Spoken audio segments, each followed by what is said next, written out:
Welcome back to Monetization Mastery. In this video, I'm going to take you through my top 5 picks of tips that will help you succeed in the crypto market. So before we go any further, please subscribe to the channel, click on the notification bell, set the all icon so you don't miss any updates from me. Bear in mind that some videos about cryptocurrency are gate-kept by YouTube, so it's worth clicking that bell if you actually want to be notified when they're created. And of course, smash the thumbs up, leave a comment below and let me know about some of your crypto ventures and what you're getting involved in, and I'll endeavor to look at all those comments and answer as many as possible if I can help anywhere. So without further ado, let's get into it.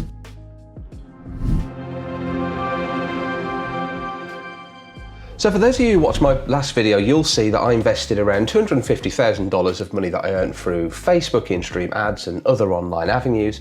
And I invested that into a number of crypto platforms and have accumulated a sum total of around $1.7 million that's sort of ready to be pulled out when I want to, although I plan to leave it in there long term. So in this video, I'm going to cover off the top 5 tips that I have for anyone who's willing to look into investing in the crypto market, some of the things you might need to be aware of. And I'll take you through them step by step and give you some good examples and some advice as to what I'd recommend if you're looking to get started in the space. So without further ado, let's jump into it. And the first topic is choosing the right platform to use for trading. So we're going to jump into my computer right now and I'm going to show you some examples of some platforms that I use today and have used in the past to be successful. So when it comes to buying cryptocurrency, a platform of choice is probably something you're going to need. And there are lots of platforms out there, depending on whether you live anywhere in the world or whether you live in the United States, because there are some specific exchanges that only operate in the United States and some only operate in other areas. So what I'm going to do today is just going to take you briefly through the 2 platforms that I think are a really good way to get into it. One covers a kind of more simple case and the other covers a more advanced case.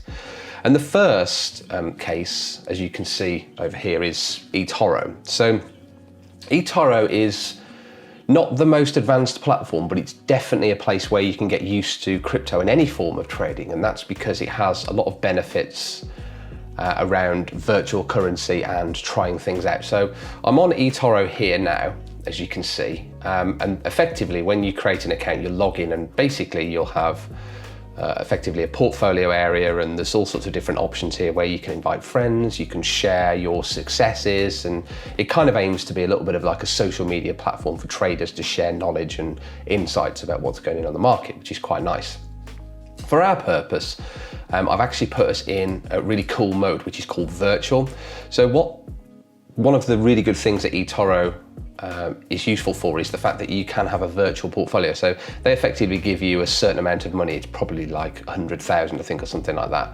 And you can just trade with it as you would if it was your real money, and you can really try it out and see how you get on first. So there's no kind of risk up front with that. And you know, if you haven't researched something and you're just seeing how something goes and you want to try something out, or you just want to monitor something for a week or a month or something like that, this is a perfect platform for that. So in the virtual portfolio, I can just search for the cryptocurrency I want, or anything really. I mean, you'll see, you know, Apple will be in here and all these other things. So you can trade anything, it's not just crypto.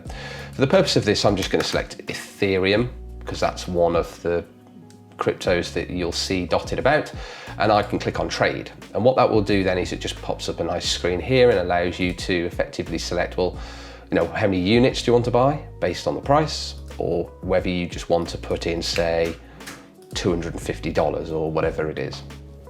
And then simply you just open the trade, and what it will do is it'll buy the trade at that price, and then you will own that at that price, and it will either go up or go down, and you'll either make or lose money effectively over time. So it kind of goes off by position. There is a little bit of profit margin that Etoro will take when you do your very first investments on a particular platform. So, but often these are quite small and negatable, and you will often get them back quite quickly with a little rise. So as you can see here, I've now got 0.07 units of Ethereum opened at a certain price, and it tells you how much has been invested and what the profit and loss is. So it's really simple from that regard, and you just do the same again. You know, if you want to buy some Bitcoin, you're just literally adding stuff in and just saying, I want $250 of this, and you open that trade, and effectively that is all you're doing. So again, you can see there's a little bit of profit loss there on the margin again. But that's it. So now I own them and I can do what I like with them. So I can either sell them, so I can stop trading, or I can just keep them for the long term if I believe in the project. So if you wanted to perhaps adjust your trade or something like that, you can, there's all sorts of stop loss options and things where if you want to take profit at a certain rate or a certain money, or stop losses and things like that, you can do. And of course you can close your trades as well. So if you just want to close the trade or part of the trade, which is also a cool feature. So if you've bought like 100 Bitcoins and you want to sell 50 of them, if you've got that kind of money, brilliant. Then you can choose to close part of those trades. So it's nice like that, and it's quite a simple user interface. It tells you your profits at the bottom over your whole portfolio. You can easily get to your portfolio just by clicking portfolio. You can also have watch lists. So the other thing that Etoro is really good for is it's got a nice feature which is called copying. So it allows you to effectively copy another person who's trading on here and effectively mimic the trades that they're making based on the investment that you put in. So if you invested some $250 and then this person makes some trades, it would kind of use some of that money to purchase the trades and sell the trades depending on what activity they do. So in effect, you just kind of almost invest in a person and then rely on the fact that they're going to make profit yourself. So it's quite a nice way to see how other people do it, the kind of things they look for, because obviously you can look at the insights later and see how they potentially made those decisions or when they chose to sell, that kind of stuff. So really interesting stuff. But again, it is limited, because when it comes to pulling money out of this, we'll have challenges, because certain currencies you can't pull the money out and put it in a different wallet, for example. You would have to effectively stop your trade and sell so that you get your profit out, which is fine, but obviously then you don't have the buying price that you had originally. So it comes with its challenges. So the other platform I wanted to look at briefly, which is what I use, is Binance. And to do this one, I'm going to have to do the phone thing again. So I did this in the last video. So just firing it up now. And in a minute that will appear. There it is. Let's move this over here.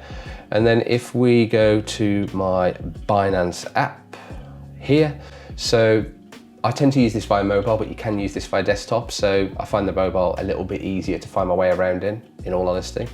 But it's much more complicated because it's a full live trading platform. So it's not just invest in something and then take profit. It's actually got a lot of things here, as you can see. So you can do savings, liquidity swapping, margin trading, all this kind of stuff, as well as your normal depositing stuff. But a lot of the markets are on here. So, for different spot markets, you'll see a lot of coins on here that are available on most platforms, to be honest, because this is one of the biggest ones. There's all sorts of things about trading. So spot trading or converting currency from one coin to another. And then there's all sorts of things like margin trading, P2P trading and stuff, which I don't know, to be honest, anything about. You can buy some coins in your native currency, so US dollars and Great British pounds, or wherever you are in the world, you can buy some currencies. It just depends on the platform effectively. And of course you've got wallets on there, which is where you store your money. So what I like about Binance is that you can do other things with your cryptocurrency then. So once you've bought something, you don't just have to keep it on the Binance exchange. You can take it out and put it in a wallet, and then you can do other things with it. And I'll cover wallets in another video in the future. But in effect, it's literally like a wallet you would have in your pocket, but for electronic currency, which has to be secured, basically.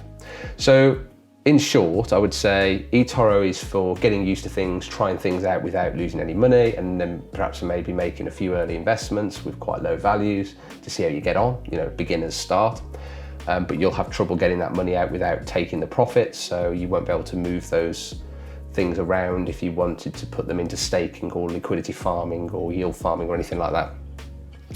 And then Binance is obviously a much more advanced platform, but is definitely the place to be if you want to get into some of these other crypto areas that are much more fringe and less, I suppose, available to the market at the moment. So now that we've explored the different platforms that we use, obviously the next step is to decide, well, what do we actually want to buy? So in this section, I'm going to cover item 2, which is all about researching your project. So in this, I'm just going to take you through a few tools that I use in order to research the projects that I invest in, to make sure I'm not making a mistake, or that I know everything I need to know before I make the investment. So we'll go back into the computer and we'll take a look at that now. So when it comes to the tools that you want to use in order to understand the cryptocurrencies that you're likely to invest in, there are a number of tools that I recommend. The first one is probably the most popular, it's CoinmarketCap. So This is effectively a list of every single cryptocurrency on the market. You can search them up here if you know what the handle is, and you can find out all sorts of details on each of them. And it tells you the kind of current prices. It's got charting, so you can see how it's performed recently, and I believe you can dig into these a bit further. But it tells you really interesting things as well about projects you might first be starting out in. So if you're not familiar with them, you can understand the market cap of a project, for example, which is just, the total value of its market that's in circulating supply at the moment. So it doesn't consider stuff that might be in circulating supply. So this has got 18.7 million tokens in circulation, and that estimates the value of that to be around 850 billion. So, this is almost $1 trillion market, and has been $1 trillion before for this particular currency. It tells you interesting information here as well about the volume that's been traded. So this is a really important figure because it tells you where there's demand. So like if there's lots of people buying and selling stuff, you will know because this number will be higher, and it will give you an idea of how much in US dollars in this particular example has been handled in the past day or period, and there's probably different ways of categorizing that here. So I use this as a kind of gauge. If there's a project I like the sound of, or I've seen something or heard a video or something on a particular currency I'm not too sure about and I want to get involved in that, I kind of have a look here and I'll get an idea of the market cap and make sure you're not trying to be scammed into something that you don't know. You've got pretty safe bet with the top 20 or 30 cryptocurrencies, to be honest. I suppose after that, it just really depends what's there, and based on the size, there'll be some good ones, but there'll also probably be some terrible ones. So, don't just invest in stuff because it looks like low market cap because it's early to the party. I mean, this has got a 5.5 million market cap, but only $108 million has been traded in the last 24 hours when you compare that to 62 billion for Bitcoin. So you need to just be smart picking things out, but it's quite nice, and you can kind of dig into coins, and you can also click into them, and there's loads of historical data and charting that you can adjust around for different periods. So I can look at the 3-month chart for Ethereum, and it gives you all the different prices, which is really cool. And it also tells you somewhere here at the bottom about where you can buy these things, so which exchanges, and we talked about Binance earlier. Binance is on there for obvious reasons because it's one of the bigger cryptocurrencies and one of the bigger platforms, so it's likely to be on there, and you can buy it in US dollars, in Bitcoin. There's all sorts of things you can do with it. So that's definitely tool number one I would use. The second tool I would use is something called CoinmarketCal, so very similar name, but instead of it being cap, it's cal at the end. And this is a calendar for cryptocurrency. So in effect, you can look at all things that are about to be launched on a particular cryptocurrency platform or on a blockchain, and you can understand a little more about the projects themselves. So when are key events coming up for a particular thing? So Ethereum, you can see, has got some interesting stuff. There's a London hard fork at the end of July. So you'd expect something to be happening around there and on the build up to that in terms of price, because that's what happens typically, and I'll talk more about that in the next couple of sections. But it's quite good because you can filter down to the particular coins, or you can say in the top 100 coins, I'm going to be speculative what's coming up, and there's a plethora of stuff for different things. So you can almost pick your favorite coins and the things that you're interested in, and you can just look at, what's coming up, when's the right time to invest, that kind of thing. It's really useful to see. So good site. We'll link that in the description below as well. And then here I've just popped over to the Cardano website because nothing quite beats a project by actually understanding it in depth. So if you have that kind of interest and want to know a little more about what you're investing in, then you should definitely do that. So for Cardano, for example, this talks you through sort of what the platform is, what ADA is, which is the currency that will be on that blockchain, the Cardano blockchain. And then there's different areas, so you can actually see like a roadmap of where they're sort of what they've delivered so far, and smart contracts and Gogan mainnet is something that they're looking to launch this year. So there's some very big excitement, and you can actually see what they're doing in terms of the core steps, and they're taking their time and they're doing it properly, and that's why it'll be a really interesting project. But this is a really good roadmap because at least they're talking about what they're going to do. It's not just hit and hope, you don't know what's coming next.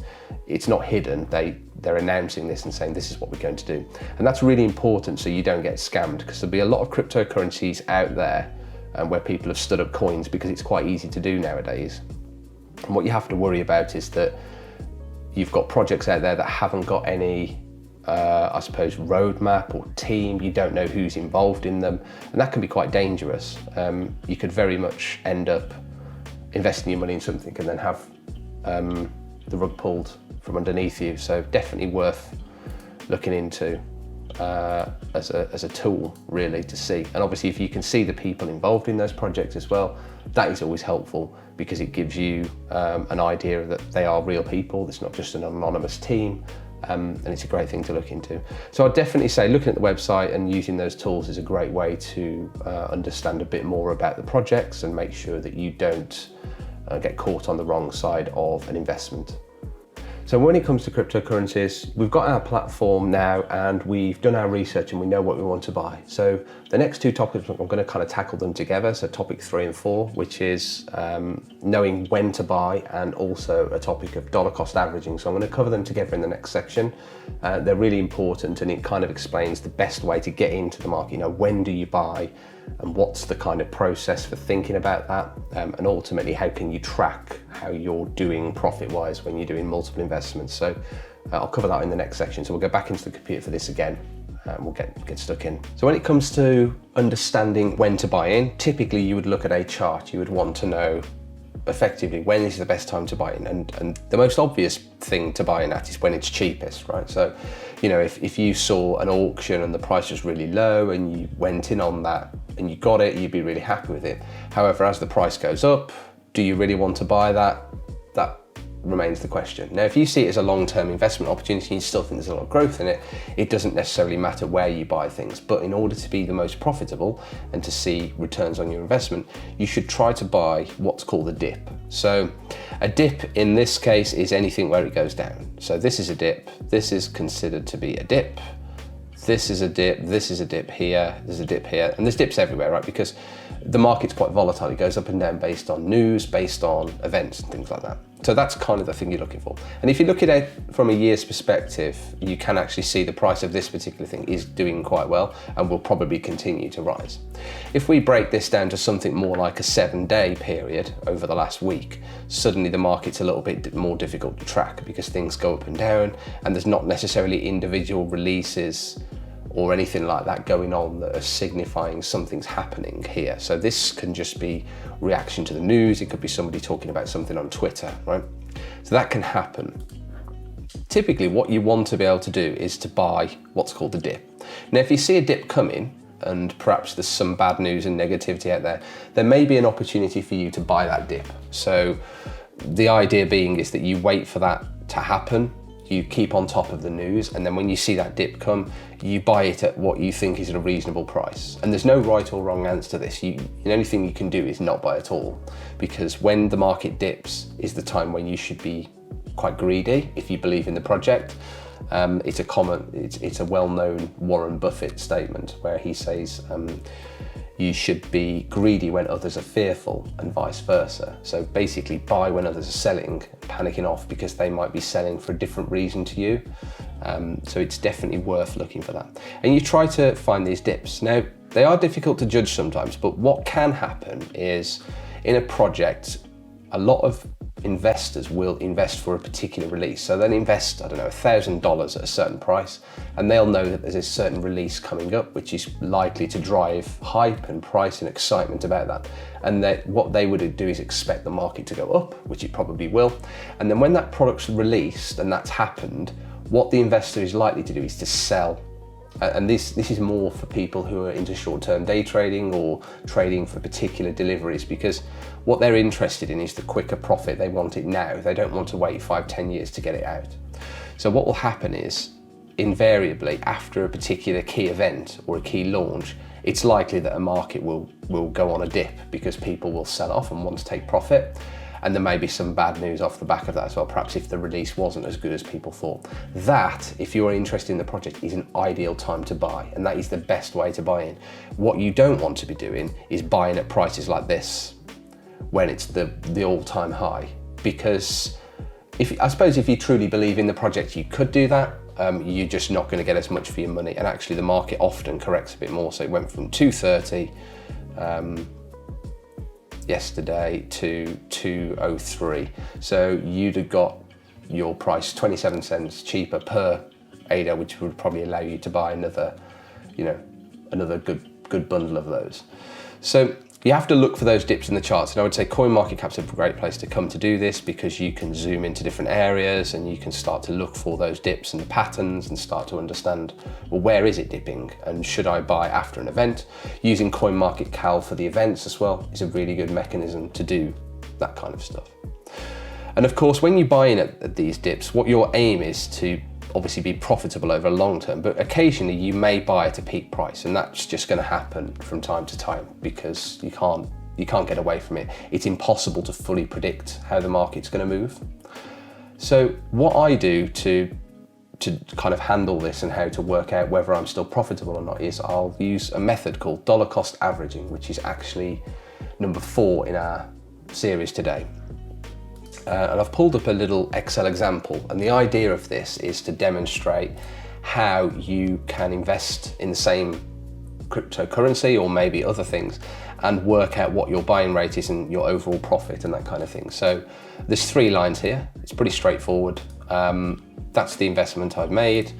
That's the total number of units I bought, and I bought them originally at 50 cents. This is make-believe data, by the way. And that gives me a total cost of $500 to buy that stuff. Now, if the market rate is now 221, which it was not too long ago, in fact, I think it's dipped quite a lot now since then, then that would give me a value of 2,210. So my profit on that particular trade is now $1,710, and that will keep going up as long as the value of ADA goes up. And what I've also put in here is like a current X, which you'll often see in videos or in other places that say, oh, you could do a 10x on this. And all it really means is from what you invested to what you actually got out in terms of profit, you've done that many times profit. So you've made your money back and some, and that's kind of saying that you've made your money 4.4 times back over, including your original investment. And then what you do is you do this again every time you make an investment. So if I make a later investment and now the price is at 150, it's now cost me $1,500 to buy the same amount of ADA that I previously paid $500 for, but the market rate is still the same. My profit is just less. So overall, on that particular trade, I've done a 1.47x. And then the same again, I've done one for $2 just to demonstrate it. And then what you do for dollar cost averaging is you use like a total row in Excel or something like that. And you can use Google Sheets for this, or there's Open Data Sheet, I think is a free open source data sheet tool that you can probably do the same thing with. And what this really totals up is the number of units that you have versus the buy rate, what your total cost to buy is, and how much the current value is today, what's the profit, and ultimately what's your current X. And this really, the $1.33 is the dollar cost average that I've basically bought my entire ADA supply for. So on average, I've spent $1.33 on them, but it still means that I am $2,630 profitable in this particular example. So that's roughly how you dollar cost average. You know, you're buying the dips when they drop low and you try and get them as cheap as possible, and then you track and average out the numbers that you're working with to give you an output.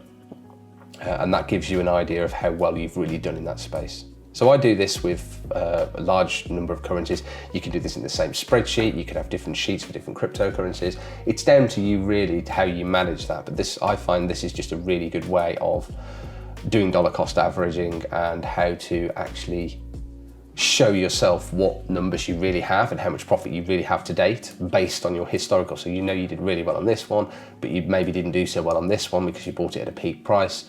But you know, if I look at this in a month's time, these numbers will be higher again. So actually it will look like I've done a lot better, and the current X and the profit yield should be a lot higher, provided that the project is one that you believe in and is actually doing really well and going up in value. So that's dollar cost averaging. It's pretty straightforward, and you combine that with buying the dips like after major events. So you know, expect a crash in the market for a particular product because you know, people will want to sell off and get profit out of that, and all you do then is you step in and say, right, I'm going to buy up your dip basically, and that's effectively how it works. So just a quick crash course to those things there. So by using those kind of tools, by getting all the information that you need to know about projects, by using the right platform, investing at the right time, and using tools like Excel to perhaps control how much you spend and making sure your profit is trackable, you've pretty much done everything you can do. There's only one other thing that you need to do, and that's item 5 in my list, and that is believe in yourself and stay the course. It is so easy to look at the crypto markets and the numbers and be derailed because you see them going down or there's suddenly a major market crash.